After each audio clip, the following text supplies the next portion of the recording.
जी आपको अपने घर में आम उगाने हैं। अगर आम उगाने हैं तो आम के बारे में सोचने की कोई जरूरत नहीं है। आपको सोचना होगा मिट्टी के बारे में, खाद के बारे में, पानी के बारे में, धूप के बारे में। इनमें से किसी का आकार या स्वाद आम की तरह नहीं है। लेकिन अगर आप इन चीजों का ध्यान रखें,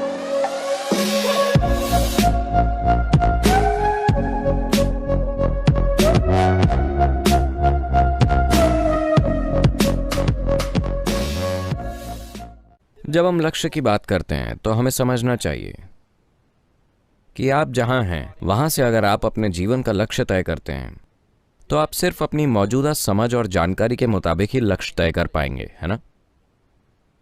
क्या आपको लगता है कि आप ब्रह्मांड की हर चीज के बारे में जान गए हैं? तो अगर आप लक्ष्य तय करेंगे तो वो कैसा होगा? बहुत मामूली लक्ष्य। और अगर आप तेजी से बढ़ते हैं तो आप अपने ही लक्ष्य से बहुत निराश होंगे। मगर हाल के सालों में आपको यही सिखाया गया है कि आपको गोल ओरिएंटेड होना चाहिए। अगर आप मान लीजिए आपको अपने घर में आम उगाने हैं। अगर आम उगाने हैं तो आम के बारे में सोचने की कोई जरूरत नहीं है। आपको सोचना होगा मिट्टी के बारे में, खाद के बारे में, पानी के बारे में, धूप के बारे में। इनमें से किसी का आकार या स्वाद आम की तरह नहीं है। लेकिन अगर आप इन चीजों का ध्यान रखें तो आम निकल आएंगे। मगर मान लीजिए आपको आम की बहुत तेज इच्छा है, लेकिन आपने अपने आम के पेड़ उगाने के लिए कुछ नहीं किया। You will want to steal it from him. तो आप उसे चुराना चाहेंगे जिसके पास है कि नहीं? जिसे आप लक्ष्य कह रहे हैं वो सिर्फ आपकी इच्छाएं हैं। और आपकी इच्छाएं बस आपकी मौजूदा विचार प्रक्रिया का परिणाम है। अभी आपकी विचार प्रक्रिया उस तरह की है जिस तरह का डेटा आपने अभी इकट्ठा किया है। आपके ख्याल से आपके जीवन के 20 सालों में आपने कितना डेटा इकट्ठा कर लिया है कि आप अपने जीवन का लक्ष्य तय कर सकें? यह जरूरी नहीं है। यह एक ऐसी चीज है जो मैं ला रहा हूं। हर साल नवंबर महीने में हम एक बिजनेस इवेंट आयोजित करते हैं। इसमें कई बिजनेस लीडर्स आते हैं। सभी टॉप बिजनेस लीडर्स वहां आ चुके हैं। हर साल 4 दिन तक 200 सीईओ हमारे साथ ट्रेनिंग लेने आते हैं। पिछले साल उनमें से एक ने मुझसे पूछा, जो एक बड़ी मल्टीनेशनल कंपनी चला रहे हैं, सदगुरु हम सबसे अच्छे लोगों को लेते हैं आईआईटीज और आईआईएम से, और उन्हें अधिक से अधिक पैसे देते हैं और वो और भी अधिक की मांग करते रहते हैं। मगर जब मैं आपकी संस्था को देखता हूं, आप किसी को पैसे नहीं देते और फिर भी ये हमारे कॉरपोरेशन से कई गुना बेहतर काम कर रही है। इसका राज क्या है? मैंने कहा, देखिए बस इतना है कि हम प्रक्रिया के प्रति समर्पित हैं। हमें लक्ष्य की चिंता नहीं है। हम प्रक्रिया के प्रति पूरी तरह से समर्पित हैं, क्योंकि अभी हम जो कर रहे हैं उस प्रक्रिया के प्रति हमारा समर्पण जरूरी है। अगर अभी आप जो कर रहे हैं उसे अच्छी तरह नहीं करते तो आपका लक्ष्य बस एक इच्छा बनकर रह जाएगा, है ना? हेलो, हाँ या नहीं?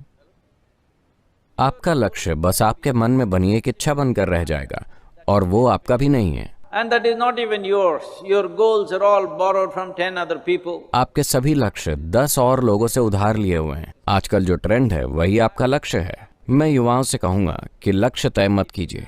अगर आप सभी जो कर रहे हैं उसके प्रति पूरी तरह से समर्पित हैं तो समय और अवसरों के मुताबिक हम वहां पहुंच जाएंगे जहां तक हम जा सकते हैं। अगर आप हर समय फिनिश लाइन की चिंता करते हैं, उस कदम की नहीं जिसे अभी आप उठा रहे हैं, तो पूरी संभावना है कि आप मुंह के बल गिरेंगे। देखिए, ये रोल मॉडल वाला काम बड़ा पश्चिमी विचार है जिसे हमने अपना लिया है। हर व्यक्ति को बाकी सभी से अलग बनाया गया है। It's very important. ये बहुत महत्वपूर्ण है कि हर इंसान अपने अंदर की खास चीज को खोजे और उस बुद्धि को प्रकट करने के बारे में सोचे जो हम खुद हैं। अगर हम किसी और के द्वारा किए जा रहे काम को करने की कोशिश करेंगे तो एक चीज है कि ये शायद आसान हो क्योंकि रास्ता तय है, वो पहले से ही उस पर चल चुके हैं, तो मैं भी वही करूंगा, ऐसा करना आसान है। लेकिन आप कह रहे हैं कि वो भी मुश्किल है। लेकिन जीवन की सुंदरता है अपनी खुद की पूरी संभावनाओं को खोजना, न कि किसी और से बेहतर कुछ करना, न कि कुछ ऐसा करना जो दूसरों ने किया है। आपका किसी और से बेहतर होना, इसका कोई महत्व नहीं है, और आपका किसी और की तरह होना भी महत्वपूर्ण नहीं है। कोई भी दो लोग शरीर व मन से एक जैसे कभी नहीं होते, है ना? हेलो? शरीर व दिमाग से आप दो लोगों की कभी भी तुलना नहीं कर सकते। ये एक तरह का है और वो दूसरी तरह का है, पूरी तरह से अलग। कभी भी ये दो चीजें एक सी नहीं हो सकती। जो करना है वो कीजिए। तो मानव होने की ये खूबसूरती है। तो आपको सर्कस के बंदर की तरह ट्रेनिंग दी गई है। You know, सर्कस के बंदर ऐसे होते हैं, अगर आप उनसे कोई करतब करवाना चाहें तो आपको उन्हें एक मिठाई देनी होगी,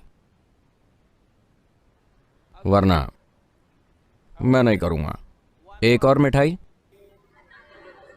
सर्कस के बंदर मत बनिए। मुझे लगा कि हम काफी पहले बंदर से आगे विकास कर चुके हैं। तो आप सिर्फ इसलिए काम करते हैं कि मुझे क्या मिलेगा, मुझे क्या मिलेगा, मुझे क्या मिलेगा। आपको क्या मिलेगा? एक दिन आप मर जाएंगे, बस यही होगा।